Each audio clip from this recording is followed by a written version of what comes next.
Pierre Bourne changed trap beats forever. Before he came on the scene, trap was dark, it was aggressive, and it was hard-hitting. But with the emergence of artists like Future and the help of producers like Metro Boomin and Southside, trap took a turn. It became more melodic, more so with the use of samples and singing, less so with the aggressive ad-libs and dark, ominous 808s. Now, when you hear a modern trap beat, it's likely that it's going to have some bright, spacey, ethereal elements to it, and that's all because of the influence of one producer. Now let's talk about it. Before Pierre Bourne blew up, the biggest producers in trap had a very similar style. They were hard-hitting, they were dark, and they were very aggressive. Metro Boomin was the biggest of them all. He was the closest thing that trap had to a Dr. Dre at the time. But while Metro was very talented and his style was undeniable, it was very clear that his style wasn't going to last forever. Then came Southside with his more spacey and ambient style of production.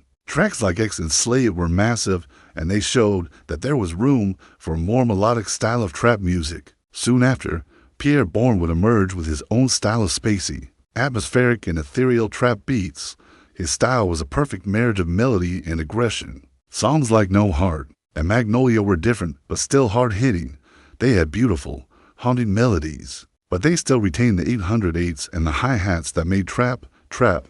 While many producers tried to copy his style, it didn't really work out because they missed the point. They thought that the reason why Pierre Bourne's beats worked was because of the choice of samples, or the drum patterns, or the hi-hats. But they didn't understand that the reason why Pierre Bourne's beats worked was because of how he combined all of those elements. He combined the hard-hitting drums with the spacey synths and the soulful samples with ease. And he did it in a way that sounded both familiar and exciting at the same time. After Pierre Bourne's success, many producers tried to copy his style, but they didn't understand that the reason why his beats worked was because of how he combined all of those elements. He combined the hard-hitting drums with the spacey synths and the soulful samples with ease. And he did it in a way that sounded both familiar and exciting at the same time. In conclusion, Pierre Bourne changed trap forever.